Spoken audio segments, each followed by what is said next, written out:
بسم الله الرحمن الرحيم إن الحمد لله نحمده ونستعينه ونستغفره ونعوذ بالله من شرور أنفسنا ومن سيئات أعمالنا من يهده الله فلا مضل له ومن يضلل فلا هادي له أشهد أن لا إله إلا الله وحده لا شريك له وأشهد أن محمدا عبده ورسوله قال الله تعالى يا أيها الذين آمنوا اتقوا الله حق تقاته ولا تموتن إلا وأنتم مسلمون أما بعد أيها الإخوان rahimani wa rahimakumullah. Bapak-bapak sekalian, alhamdulillah Allah Subhanahu wa taala memberikan kepada kita nikmat sehat yang sehingga Allah Subhanahu wa taala memudahkan kita untuk melaksanakan ketaatan kepada Allah Subhanahu wa taala. Maka dengan hadirnya kita salat berjamaah, dengan hadirnya kita ada di majelis ilmu, itu adalah dalam rangka merealisasikan firman Allah Subhanahu wa taala, wa amma bi ni'mati rabbika fahaddits. Adapun terhadap nikmat yang diberikan oleh Rabb Allah Subhanahu wa taala, fahaddits, tampakkanlah, ceritakanlah. Maka hadirnya kita di dalam salat berjamaah, adanya kita di dalam ketaatan kepada Allah menunjukkan bahwa Allah masih memberikan kepada kita nikmat sehat, Allah masih memberikan kepada kita nikmat kuat, dan lebih dari itu Allah memberikan kepada kita hidayatut taufik, taufik untuk beramal, taufik untuk beribadah, dan taufik untuk melaksanakan ketakwaan kepada Allah Subhanahu wa ta'ala. Baik, Bapak-bapak sekalian rahimani wa rahimakumullah, pada malam hari ini kita akan membahas sebuah tema yang berkaitan tentang keimanan. Iman itu memiliki definisi. Pembahasan yang pertama adalah apa itu definisi iman. Kita sering mendengar kata iman, tapi apakah kita sudah tahu tentang definisi apa itu iman? Kita menukil di dalam kitab Aqidatul Raziyain tentang definisi iman. Qala annal imana qaulun wa amalun. Sesungguhnya iman itu qaulun wa amalun. Dia berupa ucapan dan dia berupa amalan. Qaul di sini dia memiliki dua pembagian. Ada qaulul qalbi, ucapannya hati. Ada yang kedua qaulul lisan, ucapannya lisan. Qaulul qalbi adalah apa-apa yang terbesit di dalam hati kita, berupa niat, berupa doa, berupa tawakal. Akan tetapi ada qaulul lisan, ucapan yang harus ditampakkan secara lisan, tidak boleh hanya di batin, tidak boleh kita hanya diam saja. Contohnya adalah ketika kita membaca Al-Quran, maka itu menunjukkan salah satu bahwa orang itu beriman kepada Allah, dia membaca Al-Quran. Tetapi membacanya Al-Quran ini tidak bisa lewat batin. Kita membuka mushaf, kemudian kita diam selama 15 menit. Ngapain? Baca Quran. Tidak dikatakan membaca Quran kalau dia tidak bersuara. Kalau dia tidak membaca, yang namanya membaca harus ada suara yang keluar. Berbeda dengan zikir. Zikir ada yang ditampakkan dengan lisan, ada yang ditampakkan dengan hati. Contoh qaulul bilisan adalah adanya azan. Ini termasuk syiar. Maka tidak dikatakan azan kecuali dia mengumandangkannya dengan suara. Begitu pula adanya iqamah, adanya imam, adanya seperti ini, ya majelis ilmu yang mana harus menyampaikan pembelajaran dengan suara. Kemudian adanya syahadat. persaksian itu tidak hanya dianggap jika dia sebatas yakin, tetapi harus ditampakkan sebagai ikrar. Dia mempersaksikan bahwa Allah Subhanahu wa taala adalah Rabb yang paling berhak diibadahi dan menafikan segala peribadahan selain Allah Subhanahu wa taala, dan mempersaksikan risalah yang Allah Subhanahu wa taala berikan kepada Nabi Muhammad sallallahu alaihi wasallam. Maka tidak bisa tidak, ini harus diucapkan. Nah, kemudian ada amal. Amal sendiri ada berbagai macam pembagian. Ada amalul qalbi, amalan-amalan hati, seperti ikhlas.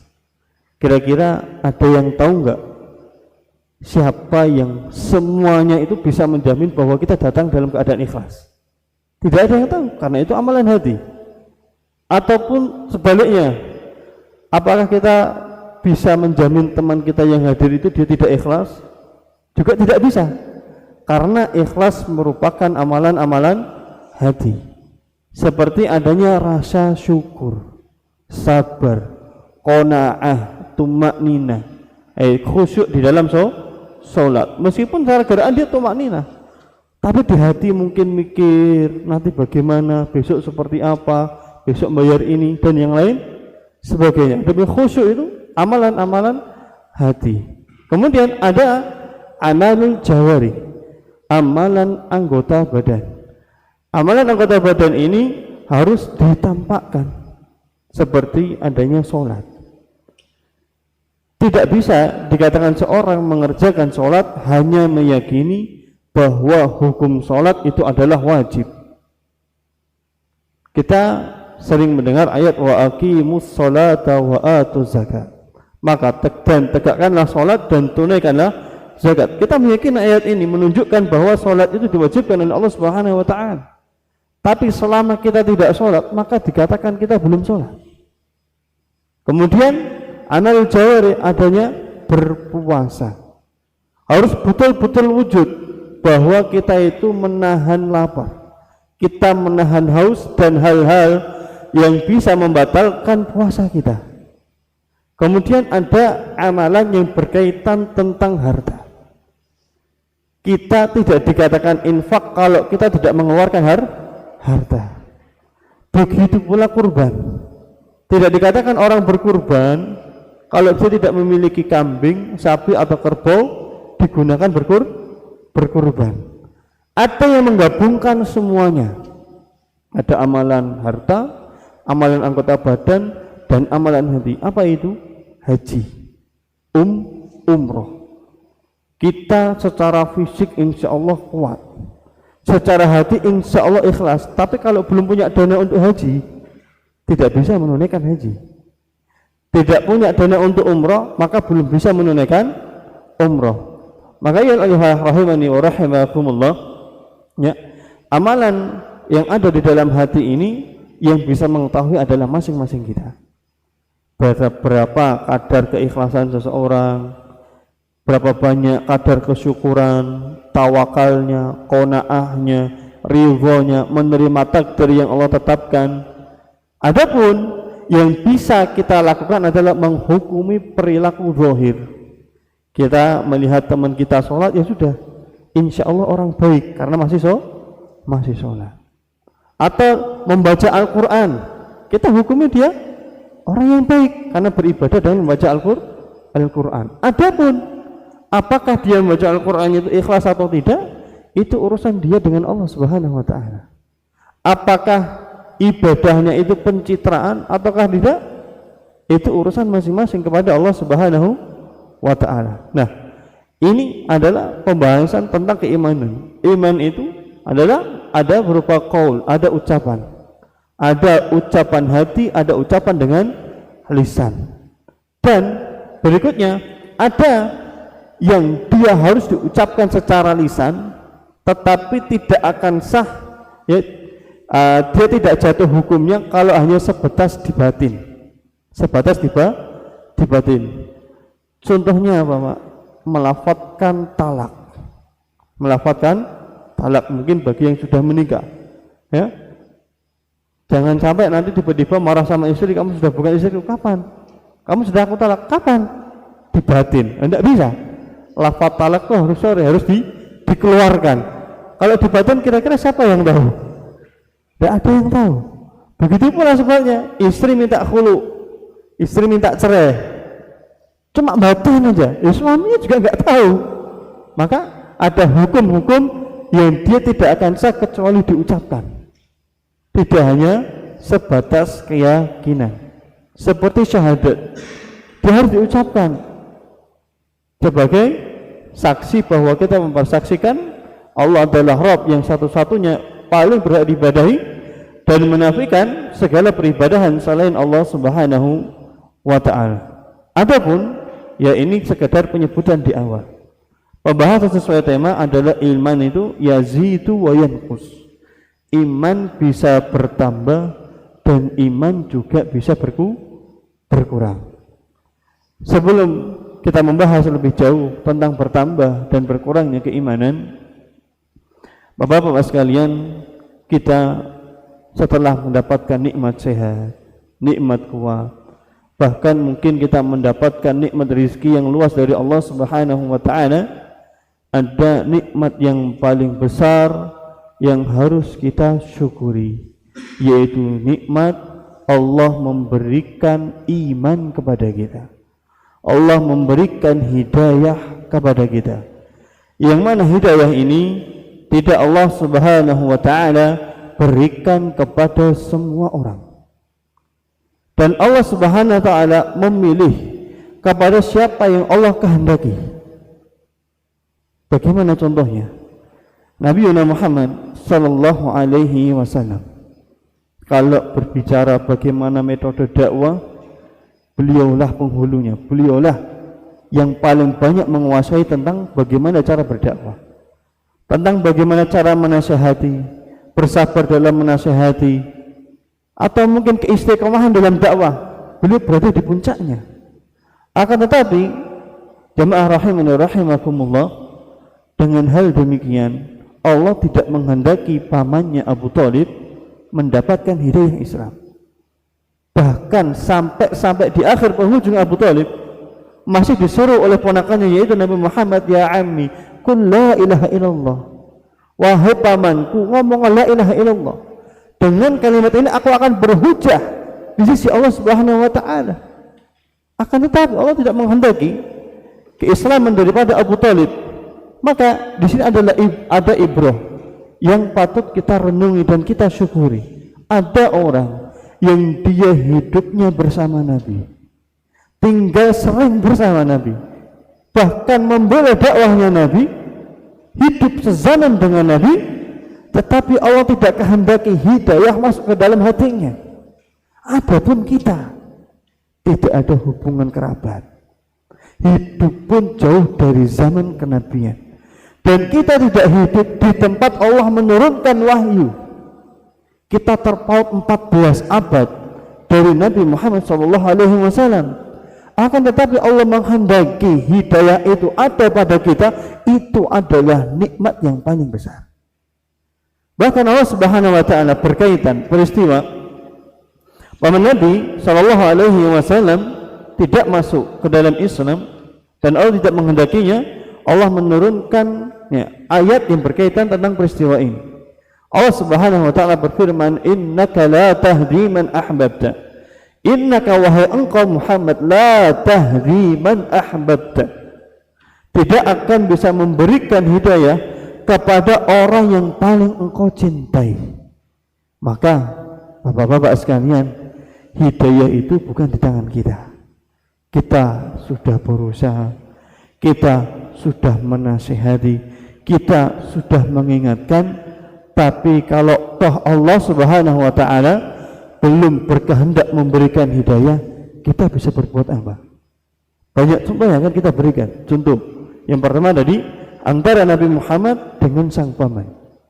Yang kedua, antara Nabi Ibrahim dengan sang bapak.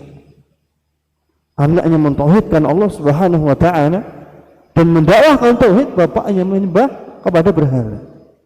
Yang ketiga, antara Nabi Nuh alaihi salatu wassalam dengan sang putra. Maka hidayah itu tidak mewakili dengan nasab, Ada yang sebaliknya, ada yang bapaknya itu kafir, memusuhi Rasulullah sallallahu alaihi wasallam, memerangi Rasulullah, tapi Allah berikan kehendak hidayah kepada sang anak. Siapa itu? Ikrimah. Ikrimah itu putra daripada Abu Jahal. Abu Jahal itu memusuhi Rasulullah sallallahu alaihi wasallam, memerangi Rasulullah sallallahu alaihi wasallam. Akan tetapi Allah menghendaki hidayah itu masuk ke dalam hatinya Ikrimah. Maka dengan ini hidayah itu di tangan Allah Subhanahu wa taala. Kita hanya bisa melakukan ikhtiar. Adapun hasil itu hak dan ketentuan dari Allah Subhanahu wa taala. Kita lanjutkan. Innaka la tahdi man ahbabta. Sesungguhnya engkau wahai Muhammad tidak akan bisa memberikan hidayah kepada siapa? Man ahbabta. Yang orang paling kau cintai yaitu pamanmu, tidak akan engkau bisa memberikan hidayah kepadanya. Walakinnallaha yahdi man yasha. Akan tetapi Allah lah yang akan memberikan hidayah kepada siapa yang Allah kehendaki. Ya seperti kita. Kalau berbicara tentang hukum manusia, yang berpeluang paling besar mendapatkan hidayah kira-kira siapa? Abu Thalib. Beliau hidup bersama Nabi, di zaman Nabi, mendengar Nabi berdakwah bersama Nabi. Beliau harusnya yang paling besar mendapatkan peluang mendapatkan hidayah. Maka ini adalah takdir yang Allah tetapkan. Adapun kita harus banyak-banyak bersyukur. Kita hidup tidak bersama beliau, hidup di Indonesia yang terpaut ratusan kilometer dari Jaziratul Arab, dan kita tidak ada hubungan apapun, kerabat tidak, nasab pun juga tidak, tapi Allah kehendaki itu kepada kita. Ini adalah sebaik-baik nikmat yang Allah berikan kepada kita. Wa huwa a'lamu bil muhtadin. Dan Allah itu lebih tahu kepada siapa hidayah itu Allah Subhanahu wa taala berikan. Maka kita harus selalu senantiasa mensyukuri nikmat hidayah yang Allah Subhanahu wa taala berikan kepada kita. Baik, jamaah rahimani wa rahimakumullah.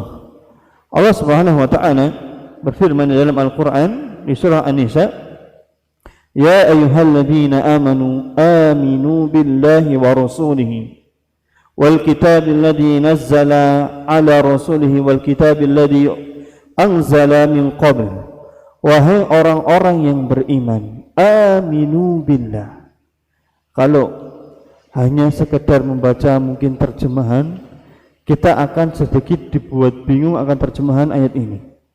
Allah Subhanahu wa taala memanggil orang-orang yang beriman. Ya ayyuhalladzina amanu aminu billah. Wahai orang-orang yang beriman, berimanlah kepada Allah. Wahai orang-orang yang beriman, berimanlah kepada Allah. Itu sama, Pak. Permisalan seperti saya meminta panjenengan semua ini, bapak-bapak yang sudah duduk, duduklah. Kira-kira janggal nggak, Pak? Janggal. Ustaz, saya sudah duduk, kok diperintah duduk lagi? Kira-kira gimana ini? Sama. Ya ayyuhalladzina amanu aminu billah. Wahai orang-orang yang beriman, berimanlah kepada Allah. Yang dipanggil sudah beriman, tapi perintahnya disuruh beriman. Kira-kira apa yang diinginkan? Aminu, dia datang kalau dalam istilah bahasa Arabnya, Pak, dia sebagai fi'il amr. Ya, kalimat kerja yang bermakna perintah. Berarti apa? Orang yang belum melakukan diminta untuk melakukan. Contoh, orang berdiri diminta duduk, berarti belum duduk. Tetapi kalau ini ada orang yang sudah beriman, diperintahkan untuk beriman lagi, maka fi'il amr ada makna yang kedua. Yang pertama adalah yufidu tolab, diinginkan padanya melakukan yang belum dia lakukan. Yang kedua ada istimror, continue, istiqomah. Maka perintah kita bawa ke makna yang kedua. Ya, wahai orang-orang yang beriman, istiqomahlah, kontinulah, terus meneruslah mendawamkan keimanan kepada Allah Subhanahu wa taala. Kita sudah beriman, tapi diperintahkan lagi untuk betul-betul memegang keimanan kita kepada Allah Subhanahu wa taala. Bahkan Allah Subhanahu wa taala berfirman, ya ayyuhalladzina amanu taqullaha haqqa tuqatih wa la tamutunna illa wa antum muslimun. Wahai orang-orang yang beriman, bertakwalah kepada Allah. Sudah beriman disuruh takwa lagi, hampir sama. Maka yang diinginkan adalah untuk terus menerus kita berpegang teguh di atas ketakwaan. Wala tamutunna illa wa antum muslimun. Dan jangan sekali-kali kita wafat, kita meninggal kecuali dalam keadaan seorang muslim. Maka sejak kita mengikrarkan asyhadu alla ilaha illallah wa asyhadu anna muhammadar rasulullah, ini adalah perjuangan hidup. Bagaimana kita ibadah kepada Allah sejak kita kecil sampai Allah menentukan takdir hidup kita. Maka begitu pula lah, ini adalah sebuah perjuangan yang kita bagaimana baik kita diberi rezeki yang melimpah oleh Allah Subhanahu wa taala, ada ujiannya. Apakah kita mampu bersyukur ataukah tidak? Begitu pula orang yang mungkin Allah uji, ada yang datang ujian itu berupa harta, ada yang datang ujian berupa anak dan istri, ada datang ujian berupa datangnya penyakit. Maka takkan Allah Subhanahu wa taala memberikan ujian kepada kita, apakah kita masih istiqomah di atas ketakwaan? Karena kadang sebagian orang beralasan bahwa melegalkan perbuatan buruk itu karena himpitan ekonomi. Enggak, ternyata orang yang punya harta banyak pun ada kemungkinan maksiat ya Pak? Ada. Khamr itu dibeli pakai uang apa enggak?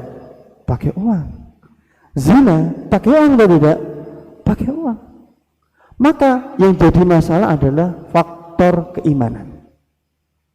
Bagaimana tak kala kita diberikan rezeki oleh Allah Subhanahu wa taala, kita mampu menggunakan dalam ketaatan. Dan sebaliknya, tak kala Allah Subhanahu wa taala menguji kita dalam hal rezeki, kita tidak sampai menerjang larangannya Allah Subhanahu wa taala. Contohnya menipu dalam jual beli. Contohnya seseorang na'udzubillah, dia pergi ke dukun mencari penglaris untuk dagangannya. Ini perbuatan kesyirikan. Atau dia mencuri, atau dia begal, atau dia mencopet. Maka di sini perlu memahami bahwa keimanan itu unsur pokok di dalam kehidupan. Dan iman itu yazidu wa yanqus. Iya tambah, iya kurang. Bisa bertambah dan bisa berkurang. Lalu faktor-faktor apa yang bisa menyebabkan iman itu bertambah dan faktor apa yang menyebabkan iman itu berkurang? Maka yazidu bi ta'atir rahman. Iman itu bertambah tak kala seorang dia semakin taat kepada Allah Subhanahu wa taala.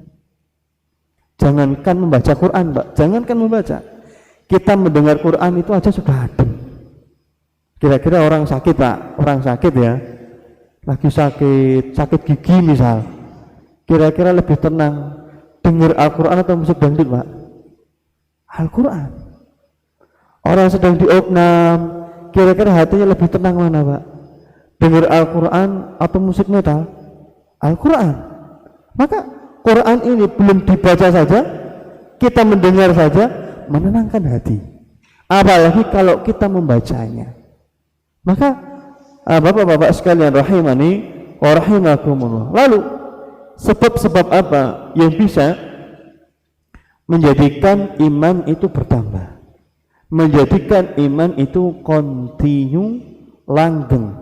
Yang pertama, mempelajari hal-hal yang berkaitan tentang akidah, berkaitan tentang keyakinan seorang hamba kepada Allah Subhanahu wa ta'ala. Ketika kita yakin bahwa Allah itu Ar-Razzaq, Allah lah yang maha pemberi rezeki, maka kita tidak risau, kita tidak khawatir tak kala dagangan teman kita laris dan kita belum laris, sebab larisnya dagangan teman kita tidak akan mengurangi kadar rezeki kita. Semua sudah ditakar oleh Allah Subhanahu wa ta'ala. Rezeki sudah ditakar dan tidak mungkin ketukar. Iya, kadang ada orang baru buka toko sudah diborong orang lain. Kadang ada seharian gak laku-laku, tiba-tiba mau tutup diborong sama orang. Maka begitu pun pula dalam kehidupan kita. Kita menyandarkan bahwa rezeki, sakit, sehat itu semua kehendak Allah Subhanahu wa ta'ala. Kita punya uang katakanlah, tetapi kita tidak bisa membeli kesehatan. Sebab sehat itu dari Allah Subhanahu wa ta'ala. Begitu pula hati yang tenang. Dan mempelajari akidah dan menanamkan nilai-nilai akidah, inilah yang akan merealisasikan maksud-maksud pensyariatan. Kenapa? Salah satu dalam nilai keimanan setelah beriman kepada Allah Subhanahu wa ta'ala yaitu beriman dengan adanya malaikat. Kenapa beriman dengan adanya malaikat itu penting? Sebab jika kita ada dalam diri kita sebuah perasaan, yaitu berupa keyakinan, apa-apa yang kita lakukan, apa-apa yang kita ucapkan, semua itu dicatat. Kira-kira hati-hati atau enggak, Pak? Hati-hati. Begitu pula jika setiap kita bekerja selalu dipantau dengan CCTV. Kalau bahasa Jawanya itu mungkin enggak, orang itu leda-ledi, santai-santai, enggak cekak-ceket, enggak sajet, enggak. Karena apa? Kita merasa diawasi di dalam pekerjaan kita. Maka toh pun begitu di dalam beribadah, kita yakin bahwa ibadahnya kita itu dicatat, bahwa Allah itu melihat tak kala kita sujud, tak kala kita membaca Al-Quran, tak kala kita berdoa kepada Allah Subhanahu wa ta'ala. Maka kita tidak ragu dan kita optimis terhadap ibadah yang kita lakukan. Dan begitu pula sebaliknya, kita tidak akan berbuat kejelekan bukan karena ada orang, tapi kita yakin bahwa Allah itu melihat dan malaikat itu pencatat. Sebab level derajat bagi seorang muslim yang tertinggi adalah anta budallaha ka'annaka tarahu fa in lam takun tarahu fa innahu yara. Di dalam hadis Umar bin Khattab riwayat Imam Muslim, yaitu seseorang dia beribadah kepada Allah ka'annaka tarahu, seakan-akan dia melihat Allah Subhanahu wa ta'ala. Fa in lam takun tarahu fa innahu yara. Kalau dia tidak mampu melihat Allah, tapi dia yakin Allah itu melihat dia, maka kita ibadah itu akan khusyuk, enggak buru-buru. Baca Qur'annya bagaimana supaya kita nikmat di dalam membaca Al-Quran. Dan begitu pula akan bisa meminimalkan tindakan kriminal di tengah-tengah masyarakat. Kunci motor itu meskipun di luar, kalau masyarakatnya beriman kepada hari akhir, semua ada pertanggungjawabannya, semua akan dihisab, akan berakhir entah di surga atau di neraka. Kira-kira berani nyolong enggak, Pak? Pikir, jangankan berkaitan tentang itu, ya, kita mau ngomong pun akan hati-hati. Karena apa? Ma yalfidu min qawlin illa ladaihi raqibun atid. Tidaklah apa yang dilafadzkan akan tercatat. Bukan hanya sekedar itu, apa yang terbesit di dalam jiwa. Wa laqad khalaqnal insana wa na'lamu ma tuwaswisu bihi nafsuh. Dan Allah itu telah menciptakan manusia. Wa na'lamu ma, dan kami itu mengetahui ma tuwaswisu, apa yang terbesit di dalam jiwanya. Allah tahu, jangankan yang terucap, yang terbesit pun Allah tahu. Maka dengan keyakinan yang mantap bahwa kita beribadah, Allah akan membalas. Kita tidak melakukan apa-apa yang Allah larang, bukan karena pekewo, bukan karena sungkan, tapi semata-mata kita khawatir dosa ini dihisab, amalan kita tidak sebanding dengan dosa. Itu baru dosa yang pribadi, Pak.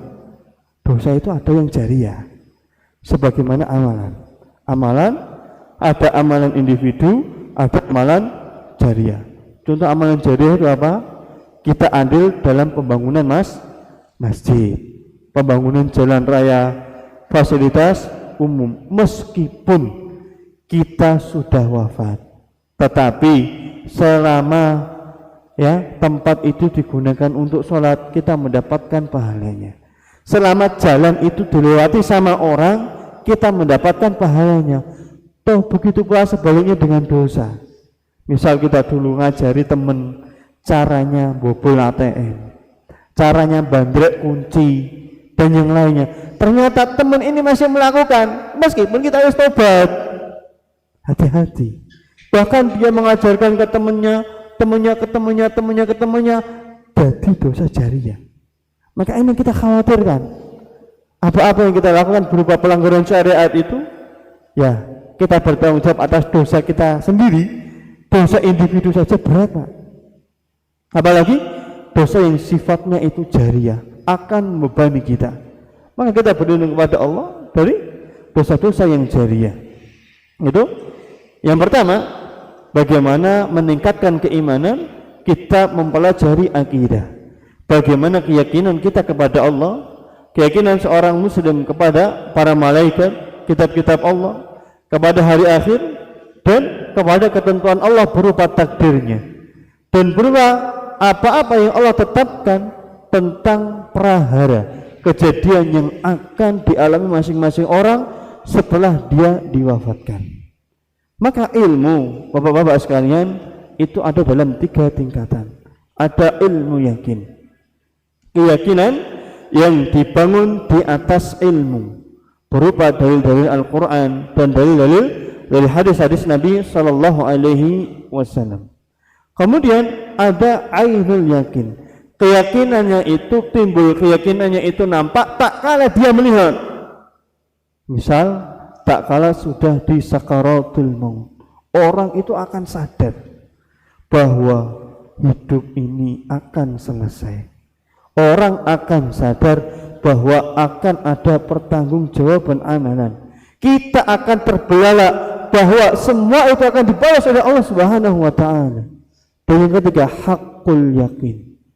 Ketika kita telah merasakan apa yang kita rasakan, tak kala betul-betul Allah menghadirkan malakul maut di depan kita, tak kala kita sudah diusung, diangkat menuju kuburan, baru kita akan menyadari semua itu telah sirna, dan yang tersisa adalah pertanggungjawaban. Maka mempelajari tentang akidah adalah meyakinkan diri kita bahwa yang pertama, hidup itu tidak selamanya, dan apa-apa yang ada di dalam hidup ada pertanggungjawabannya di hadapan Allah Subhanahu wa taala. Dan akan ada bahwasanya baik ibadah yang kita lakukan ataupun sebaliknya larangan-larangan Allah yang kita kerjakan. Maka hal kedua yang bisa menjadikan iman kita itu meningkat adalah memanfaatkan waktu yang telah ada. Mungkin terbesit di dalam benak kita, Ustaz, aku dulu kecil begini, masa mudaku seperti ini. Apakah bisa? Insya Allah bisa. Kenapa sebabnya? Karena Allah masih memberikan kita umur. Maka pintu taubat itu terbuka. Istighfar, taubat, dan diikuti dengan amalan-amalan kebaikan. Harapannya yang kita lakukan itu bisa nutup, terutama memperbanyak amalan-amalan jariah.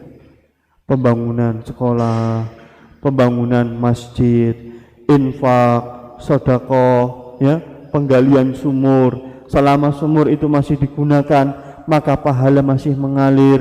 Adanya jalan raya, pembangunan jembatan.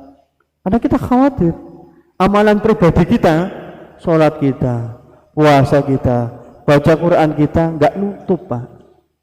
Maka diimbangi dengan melakukan amalan-amalan jariah. Begitupun toh pula untuk mengimbangi, bisa jadi dan bisa mungkin kita memiliki dosa-dosa jariah. Mengajari teman-teman kita dulu lompat pagar di sekolahan, jebol pagar, dan yang lainnya. Dan dia mengajarkan adik kelas secara MLM, semakin banyak korbannya. Nah, kita hati-hati, Pak, terhadap dosa-dosa jariah.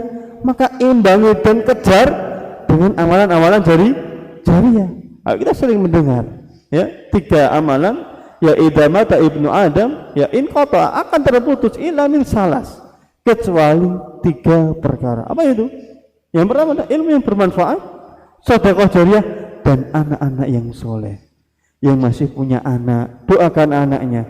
Mbok moro-moro muga-muga dadi cah sing soleh. Ya, mungkin bukan jenengan yang ngajari, tapi jenengan yang menjadikan fasilitas pendidikan. Anak itu bisa baca Al-Quran karena jenengan yang mendidik untuk mengarahkan. Maka setiap huruf yang dia baca, kita harapkan pahala di sana. Lebih-lebih lagi menjadikan anak itu seorang hafidz Quran. Ya kalau semuanya mungkin berat, minimal ngajari anak baca Al-Fatihah. Ini yang sering banyak dilupakan oleh orang tua, Pak. Ya, yang ini yang paling banyak dapat siapa? Guru-guru TPQ, Pak. Ya harusnya amalan ini mengajari anak baca Al-Fatihah adalah peluang terbesar bagi orang tua. Kenapa, Pak? Seminimalnya, Pak, kita nggak usah ngitung yang sunnah lah. Wajibnya saja orang itu membaca Al-Fatihah 17 kali. Karena sholat wajib itu 17 rakaat dalam satu hari. Paling enggak dia 17 kali membaca Al-Fatihah. Itu kalau membaca Al-Fatihahnya. Belum lagi per huruf, kali 17. Kali berapa tahun dia sholat, kali berapa nanti kalau dia mengajarkan ke adiknya atau ke tetangga atau ke saudara, atau mudah-mudahan dia mengajarkan ini kepada orang lain, dia punya pesantren, dia punya murid, maka kita harapkan anak-anak yang soleh ini menjadikan amalan jariah kita. Ya, paling enak itu kan kalau orang nggak kerja dapat transferan kan, Pak. Kita leyeh-leyeh minum kopi, tiba-tiba ada orang ngasih duit. Ya sama. Kita harapkan tak kala kita sudah tidak mampu bersujud, kita tidak mampu ruku, tidak mampu puasa, tidak mampu sholat, anak-anak kita ini baca Quran, Pak. Anak-anak kita ini berdoa mendoakan kita, Rabbighfirli wali walidayya, wahai Rabbku ampunilah kedua orang tuaku. Mungkin kitanya ya pernah nakal, Pak. Ya, kita sama-sama pernah muda. Ya, maka dengan harapan ini semoga anak kita ini benih, anak kita ini jadi anak yang soleh dan soleha. Anakku kaya ngono Ustaz, putune, Pak, cucunya kan masih ada hubungan keluarga sama kita. Kita harapkan cucu-cucu kita menjadi cucu-cucu yang soleh dan cucu-cucu yang soleha. Maka ini adalah peluang yang belum selesai. Selama Allah memberikan kepada kita nikmat umur, selama itulah Allah berikan kepada kita kesempatan. Maka Allah Subhanahu wa taala berfirman dalam Al-Qur'an, "Wa anfiqu mimma razaqnakum min qabli an ya'ti ahadakumul maut fa yaqula rabbi laula akhartani ila ajalin qarib fa asaddaqa wa akum minas salihin wa anfiqu mimma razaqnakum." Dan infakkanlah apa-apa yang telah Allah berikan rezeki atas kalian, min qabli ayyati ahadakumul maut, sebelum datang kepada kalian yaitu al-maut, kematian. Maka kalian akan mengatakan fayaqula rabbi, akan mengatakan wahai Rabbku laula akhartani, seandainya engkau mengakhirkan ajalku ini, seandainya engkau mengundur kematianku ini, apa yang dia katakan? Ila ajalin qarib, pada ajal yang sudah dekat, fa asaddaqa wa akum minas solihin, aku akan sedekah dan aku akan melakukan amal-amal yang soleh. Tapi wala yu'akhirallahu nafsan idza jaa ajaluha, dan Allah tidak akan mengakhirkan ajal yang sudah datang pada masing-masing jiwa. Idza jaa ajaluha, apabila telah datang ajalnya, tidak bisa mundur semenit, Pak. Tidak bisa mundur jam, Pak. Tidak ada tawar menawar, Pak. Ujian dunia itu ada remedi, Pak. Ada ujian susulan. Kalau nggak ikut bisa nyusul, kalau jelek bisa remedi. Tapi ujian sama mungkar nakir, Pak, gak iso mundur, Pak. Ujian sama mungkar nakir nggak ada susulannya. Ujian sama mungkar nakir nggak ada remedinya. Maka yang harus kita siapkan tiap hari adalah nanti ujian sama mungkar nakir itu gimana?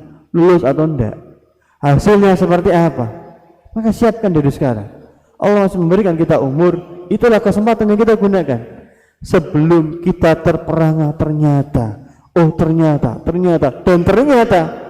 kenapa dulu aku tidak beramal, kenapa dulu aku tidak beribadah, dan yang lain sebagainya. Yang keluar adalah kalimat-kalimat penyesalan. Bagaimana orang-orang kafir yang tak kala mereka dijebloskan ke dalam neraka, mereka menyesal. Wa qalu law kunna nasma'u aw naqilu ma kunna fi ashabis sa'ir. Wa qalu law kunna nasma'u. Mereka mengatakan law kunna nasma'u, kalau dulu kami itu mendengar nasihat-nasihat, mendengar ceramah-ceramah untuk beribadah, au naqil, atau kami berpikir ma kunna fi ashabis sa'ir, kami tidak akan menjadi penghuni neraka. Sama orang-orang yang sudah sepuh dulunya itu enggak belajar dengan serius. Kira-kira kalau menasihatkan kepada anaknya, kepada cucunya apa? Belajar sing tenanan. Ya, karena kita menyesal. Sudah sedemikian ini, dulu kenapa enggak serius belajarnya? Dulu kenapa enggak sungguh-sungguh? Tapi seringnya penyesalan itu pasti di akhir, Pak. Tidak di awal. Maka mumpung belum, dan Allah Subhanahu wa taala masih memberikan kepada kita kesempatan, maka niatkan amal-amal kita itu untuk memperbaiki masa lalu kita. Masih ada kesempatan. Maka di dalam niat ini harus betul-betul menjaga keikhlasan. Tak kalah sedekah, usahakan kita betul-betul ikhlas. Jangan karena teman kita sedekah, kita enggak sedekah, akhirnya nanti sungkan. Sedekah karena sungkan, dia melupakan unsur bahwa ibadah itu diterima tak kalau dia ikhlas karena Allah Subhanahu wa ta'ala. Kemudian yang ketiga adalah menjaga muamalah bersama orang-orang yang soleh, menjaga pergaulan dengan teman-teman yang baik. Allah Subhanahu wa ta'ala berfirman di dalam Al-Quran yang insya Allah ya saya berhusnudzon masing-masing kita sering membacanya, yaitu surah Al-Kahfi di dalam setiap hari Jumat. Dalam salah satu ayatnya Allah Subhanahu wa ta'ala berfirman, wasbir nafsaka ma'al ladina yad'una rabbahum bil ghadati wal 'ashyi yuriduna wajha. Wasbir nafsaka, sabarkanlah dirimu bersama orang-orang yang senantiasa berdoa kepada Allah Subhanahu wa ta'ala. Kenapa, Pak? Berteman dengan orang-orang yang soleh itu menggunakan bahasa bersabar. Karena kita itu punya ego. Kenapa? Teman yang soleh itu akan sering mengingatkan, sering menasehati, sering menegur baik sebelum kita keliru, tak kala kita keliru, atau setelah kita keliru, maka sabar. Dan kalau punya teman kayak gitu, Pak, dipegang erat-erat. Enggak semua, Pak. Banyaknya orang tuh mendukung kalau kita salah, gak popo, kapan menaikkan gitu. Mumpung bisa enggak? Mas jangan gitu itu enggak boleh. Ayo Mas sholat. Padahal kita lagi capek habis kerja, tuh butuh pengistirahat, tapi wis azan. Kita melihat teman kita pakai sarung, pakai koko, akhirnya kita ikut beribadah. Kita ikut baca Quran. Maka pentingnya kita mencari circle, mencari teman-teman yang mendukung kepada kita untuk beramal soleh, dan kita minta kepadanya, tolong nanti kalau aku keliru diingatkan, tolong nanti kalau aku salah dinasehati. Sebab pertemanan yang tidak dibangun di atas asas ketakwaan itu akan menjadikan musuh di hadapan Allah Subhanahu wa ta'ala. Allah Subhanahu wa ta'ala berfirman, al-akhila'u yauma idin ba'duhum li ba'din aduwwun illal muttaqin. Pertemanan, persaudaraan, persahabatan sebagian dengan sebagian yang lainnya akan bermusuhan di hadapan Allah kecuali dibangun di atas ketakwaan. Sebab jika dibangun di atas nasab, tidak selamanya kita berkumpul dengan keluarga. Dibangun di atas hobi, tidak selamanya kita bertemu orang-orang dengan sehobi. Apalagi dibangun di atas marga ataupun kedaerahan ataupun wilayah. Enggak. Kita bangun di atas ketakwaan, artian kita menasihati teman kita bukan karena dia saudara dengan kita, enggak. Karena kita mencintai dia karena Allah Subhanahu wa taala. Bahasa orang Jawa itu luah luweh. Ya. Aku ngelengke kowe seneng karepmu ora karepmu. Akan yang penting saya sudah menasihati. Yang penting saya sudah menegur, dan inilah teman yang sejati, menunjukkan pertemanannya karena Allah Subhanahu wa taala tanpa tendensi. Dan dia berteman tidak memandang apakah kita waktu di lapangan rezeki atau kita sedang diuji rezekinya. Maka kalau kita Allah takdirkan, katakanlah diuji rezekinya, dia akan datang membantu kita. Membantunya kita itu karena Allah Subhanahu wa taala. Dan tak kala kita sakit, dia akan menjenguk kita dan mendoakan kita supaya kita sehat. Dan sekalinya pun toh terakhir kita wafat, tidak ada orang yang menyolati, dia akan menyolati kita. Dia yang akan memandikan kita, dia akan mengkafani kita. Ini faedah mendapatkan orang-orang, teman-teman yang soleh. Maka mencari circle baik, ingat tak, di dunia nyata dan di dunia maya. Mungkin di dunia nyata orangnya anteng-anteng saja, tapi temannya dunia maya. Nah ini penting ya, kita melihat searchingan kita di YouTube, searchingan kita di mana itu. Jangan sampai searchingan kita itu tidak mendatangkan manfaat kita, baik manfaat dunia ataupun manfaat di akhirat nanti. Sebab kita tidak tahu, Pak. Ya. Atau gini, Pak. Kematian adalah sebuah kepastian yang kita tidak bisa menghindari. Tapi yang dapat kita niatkan, yang dapat kita usahakan, dapat kita perjuangkan adalah bagaimana caranya kita husnul khotimah. Ya, bagaimana caranya kita meninggal dalam keadaan kita beribadah kepada Allah Subhanahu wa taala. Dan jangan sampai ya kita itu nanti terlena. Mungkin kesalahan kita tidak pernah diketahui orang, tapi Allah tampakkan di akhir hidup kita. Maka ayuhal rahimani wa rahimakumullah, menjaga teman-teman yang soleh, mencari teman-teman yang soleh, ini adalah salah satu cara bagaimana keimanan kita jaga, bagaimana kita menjadikan iman kita itu kontinu. Karena kalau tidak memiliki teman-teman yang soleh, berbuat baik itu lama-lama kalau sendirian juga capek, Pak. Berbuat sendiri itu kalau nggak ada temannya lama-lama juga malas. Maka penting mendapatkan teman-teman yang soleh. Tip. Kemudian perkara yang keempat adalah ihtimam, memberikan perhatian terhadap amalan-amalan yang kita lakukan. Misalkan seorang dia sholat, tidak hanya dia menjadikan sholatnya itu sebagai penggugur kewajiban, sing penting sholat. Kita harus memperhatikan apakah kita dalam sholat itu tumaknina, lalu bagaimana kekhusyuan kita di dalam sholat. Dan niat kita sholat itu karena siapa?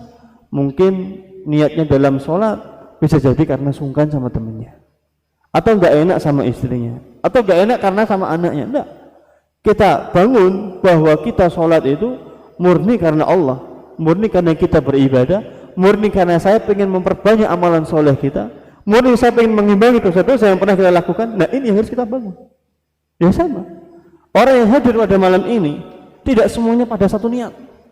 Ada yang niat pertama pengen belajar, ada yang kedua menambahkan niat berkumpul bersama orang-orang yang insya Allah orang-orang soleh. Yang ketiga, dia ingin meniatkan supaya waktuku bermanfaat. Dia meniatkan supaya nanti aku mengetahui mana yang baik dan mana yang buruk, lalu aku kerjakan yang baik, aku tinggalkan yang buruk. Yang keenam, pengen membebaskan pertanggungjawaban. Ketika kita ditanya oleh Allah Subhanahu wa taala, waktunya digunakan untuk apa? Kesehatan untuk apa? Kekuatan untuk apa? Tak kala kita punya catatan, ya Allah, pada waktu itu aku duduk mendengarkan ilmu, waktu itu aku sholat, waktu itu aku puasa, waktu itu aku membaca Al-Quran. Kita bisa mengumpulkan banyak niat di dalam satu ibadah. Berkumpul dengan orang-orang soleh. Bagaimana nanti aku pengen ngerti caranya gimana toh? Jadi bapak yang teladan, jadi orang tua yang panutan. Ini perlu kita pelajari. Lalu bagaimana nanti ya supaya saya bisa birrul walidain, berbakti kepada kedua orang tua.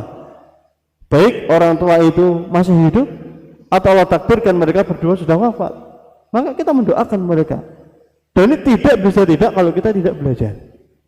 Maka yang terakhir adalah kita banyak-banyak berdoa kepada Allah Subhanahu wa ta'ala. Selain kita berusaha mencari teman-teman yang baik, selain kita berkumpul dengan teman-teman yang soleh, beribadah, mempelajari akidah dan mengamalkannya, kita berdoa kepada Allah Subhanahu wa ta'ala. Ada satu doa yang insya Allah kita sering membacanya. Apa itu? Ihdinas siratal mustaqim. Kita berdoa kepada Allah supaya Allah itu membimbing kepada kita untuk mengetahui jalan-jalan yang lurus. Sebab kita itu lemah, Pak, tanpa bantuan Allah Subhanahu wa ta'ala. Bisa jadi kita itu kuat, kita mampu sholat, kita mampu ibadah, itu adalah pertolongan dari Allah Subhanahu wa ta'ala. Kenapa? Ada orang yang kuat, ada yang sehat, ada yang sempat tetapi tidak kuat sholat. Maka kita bisa sholat itu sebuah karunia dari Allah Subhanahu wa ta'ala. Mungkin yang di rumah, ya, ada rumahnya itu mungkin sampingnya masjid, azan itu dengar, tapi enggak berangkat ke masjid, padahal sehat, padahal kuat. Maka kita perlu berdoa kepada Allah Subhanahu wa ta'ala supaya Allah memberikan kepada kita hidayah dengan doa yang diajarkan oleh Nabi sallallahu alaihi wasallam. Allahumma inna as'alukal huda wat-tuqa wal afafa wal ghina. Ya Allah, aku memohon kepadamu huda, petunjuk. Ya, petunjuk bukan sekadar mengetahui oh ini halal, oh ini haram, oh ini benar, oh ini salah, tidak.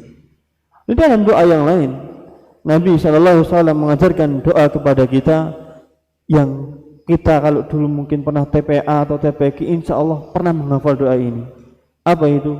Allahumma arinal haqqa haqqa warzuqna ittiba'ah. Ya Allah, berikan karunia kepadaku mengetahui yang hak itu tetap hak, yang benar itu tetap benar. Kenapa ini penting, Pak? Di zaman sekarang kadang kekeliruan dibungkus dengan sedemikian rupa supaya dilegitimasi itu sebuah kewajaran. Maka kita minta doa kepada Allah Subhanahu wa ta'ala supaya yang benar itu tetap jadi benar, tidak samar, tidak rancu dan tidak ragu. Kita mengatakan itu sebuah kebenaran. Dan apakah cukup? Tidak. Kita tambahkan dengan doa setelahnya. Ya. Warzuqna tiba'ah, dan berikan kepada kami rezeki untuk mengetahui al-haq, kemudian kita mengikutinya. Betapa banyak, Pak, orang tahu hukum sholat tapi tidak mau sholat. Betapa banyak, Pak, orang tahu hukum puasa tapi tidak mau puasa. Maka tak kala kita Allah berikan kepada kita hidayah berupa pengetahuan sebuah hukum tentang hukum-hukum ibadah, semoga Allah Subhanahu wa ta'ala memberikan kepada kita rizki untuk melaksanakannya, rizki untuk menunaikannya. Demikian setelahnya, wa arinal batila batila, dan berikanlah petunjuk kepada kami ya Allah, yang salah itu tetap salah, yang keliru itu tetap keliru.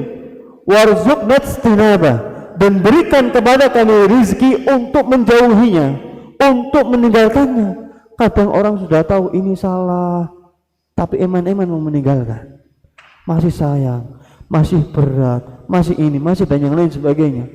Maka kita harus banyak-banyak berdoa kepada Allah Subhanahu wa ta'ala. Dengan doa selanjutnya kita tutup dengan Allahumma a'inni ala zikrika. Ya Allah, bantu aku untuk senantiasa mengingatmu. Ya, kadang-kadang kita lupa keasikan bekerja, oh ternyata sudah azan. Keasikan begini, atau mungkin terlalu capek tidur sehingga kita tidak terdengar suara azan. Maka kita berdoa kepada Allah, a'inni ala zikrika, supaya Allah membantu kita untuk senantiasa ingat kepada Allah Subhanahu wa ta'ala, untuk senantiasa kita sadar bahwa orang hidup itu tidak cuma hidup, ya ibadah, ya sholat, ya baca Quran, ya zikir, ya berdoa. Ya, Allahumma a'inni ala zikrika wa ala syukrika. dan menjadikan kita orang yang mampu bersyukur atas nikmat yang Allah Subhanahu wa taala berikan. Kenapa, Pak?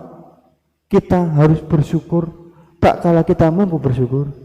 Sebab banyak orang yang diberikan oleh Allah nikmat tapi dia tidak mampu bersyukur. Maka kok toh kita mendapatkan nikmat sehat, kita mampu bersyukur, kita pun harus bersyukur tak kala kita mampu bersyukur. Kita diajarkan doa bangun tidur itu dengan doa alhamdulillahilladzi ahyana ba'dama amatana wa ilaihin nusyur. Alhamdulillahilladzi ahyana. Segala puji bagi Allah yang telah menghidupkan kita. Kenapa kita memuji Allah, Pak? Kenapa kita bersyukur atas nikmat itu? Betapa banyak orang yang tidur dan dia tidak bangun lagi. Bangun-bangun langsung apa? Man rabbuka. Apa enggak ngeri, Pak? Maka kita bersyukur. Tak kala kita tidur dan masih terbangun, dan kita masih dalam keadaan kuat, dan kita masih dalam keadaan sehat, maka kira-kira alasan apa jika kita nanti ditanya oleh Allah, kenapa kita tidak beribadah? Kita masih diberikan umur, kita masih diberikan kekuatan, maka kita bersyukur kepada Allah. Allah memberikan kepada kita nikmat, maka kita pun harus bersyukur tak kala kita mampu bersyukur. Betapa banyak Allah memberikan banyak nikmat sehat, nikmat rezeki, nikmat kuat, orang tidak mampu bersyukur, bahkan sebaliknya dia tidak beribadah kepada Allah Subhanahu wa taala. Kemudian wa husni ibadatik, dan bagus di dalam kita beribadah kepada Allah Subhanahu wa taala. Artinya kita sholat tapi tidak terburu-buru. Kita kan waktu istirahat insya Allah masih lebih panjang daripada sholat kan, Pak? Berapa banyak sih ya waktu yang kita gunakan untuk sholat? 1 jam kalau ada 5 waktu itu, kalau sholatnya saja insya Allah masih turah, masih sisa. Maka dengan ala kulli hal, Bapak rahimani rahimakumullah, ibadah itu ya kita perjuangkan, ibadah itu kita jaga. Kenapa? Kita tidak tahu dalam keadaan apa nanti Allah Subhanahu wa taala mencabut umur kita, dan dalam keadaan sedang apa, di mana, seperti apa, bersama siapa, melakukan apa. Maka Bapak-bapak rahimani rahimakumullah, kita selalu senantiasa berdoa kepada Allah Subhanahu wa taala, sebab kita itu lemah, kita itu terbatas di dalam kekuatan. Maka semoga tak kala kita lagi lemah, tak kala kita lagi capek, yang menguatkan itu adalah pertolongan Allah Subhanahu wa taala. Maka kita terus berdoa kepada Allah Subhanahu wa taala ya di waktu-waktu yang mustajab. Maka alhamdulillah Indonesia ini memiliki waktu yang mustajab, yaitu sering diturunkannya hujan. Waktu-waktu di antara azan dan iqamah, waktu-waktu di sepertiga malam, sempatkan dulu untuk berdoa supaya Allah Subhanahu wa taala memberikan kepada kita ya nikmat ini langgeng, dan hidup itu bermanfaat. Baik bermanfaatnya kita di dunia dan bermanfaatnya kita di akhirat. Mungkin demikian yang bisa kita sampaikan. Sebetulnya panjang, Pak. Tapi kalau satu kali pertemuan ini saya bingung. Saya buat rekaman 1 lembar, berlembar-lembar. Waktunya cuma ba'da isya sampai selesai. Saya berhusnudon, Pak. Ba'da isya sampai selesai. Kalau selesainya mau subuh gimana, Pak? Soalnya panitia nggak ngasih jam di situ. Kan bisa saya nggak salah kan, Pak? Sampai selesai jam 11. Saya salah enggak, Pak? Enggak. Karena berdasarkan jadwal yang diberikan oleh panitia, selesai jam 11 pun saya tetap benar. Sebab itu kan global jadwalnya. Ba'da isya sampai selesai, berarti tergantung selesainya saya. Tapi saya kira cukup dulu. Karena ini harus berseri-seri, Pak. Karena yang mungkin jenengan capek atau butuh istirahat. Kan tadi ini gimana ini kok pada isya sampai selesai, kalau selesai jam 10 kira-kira gimana? Ya enggak, kita juga bisa kira-kira, Pak ya. Dan nanti mungkin suatu saat ya bisa jam berapa kan gitu. Nanti kalau khawatir mungkin ustadz yang lain semangat banget tiba-tiba enggak ingat jam, langsung los saja terus ya.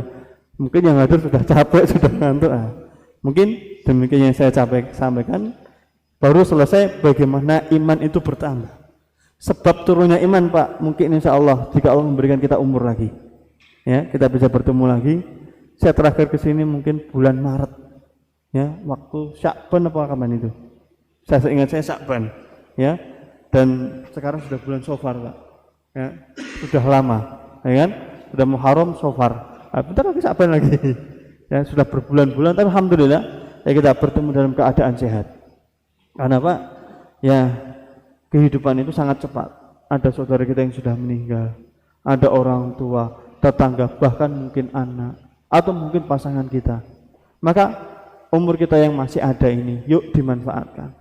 Dan saya pun Pak, belum jaminan sampai di usia bapak-bapak. Iya, tidak ada yang bisa jamin. Karena kita tidak punya kepastian. Yang penting sekarang bisa, yuk dilakukan. Karena belum tentu jaminan juga. Wah nanti Ustaz kalau udah tua, yuk kalau sampai tua umurnya. Kalau enggak, kan masalah. Atau bisa Ustaz, iya kalau sampai besok umurnya. Kalau enggak, yang muda belum jaminan tua. Dan yang masih ada kita jaga untuk beribadah kepada Allah Subhanahu wa taala. Nakhtatim, subhanakallah bihamdi, asyhadu alla ilaha illa anta wa astaghfiruka wa atubu ilaik. Assalamualaikum warahmatullahi wabarakatuh.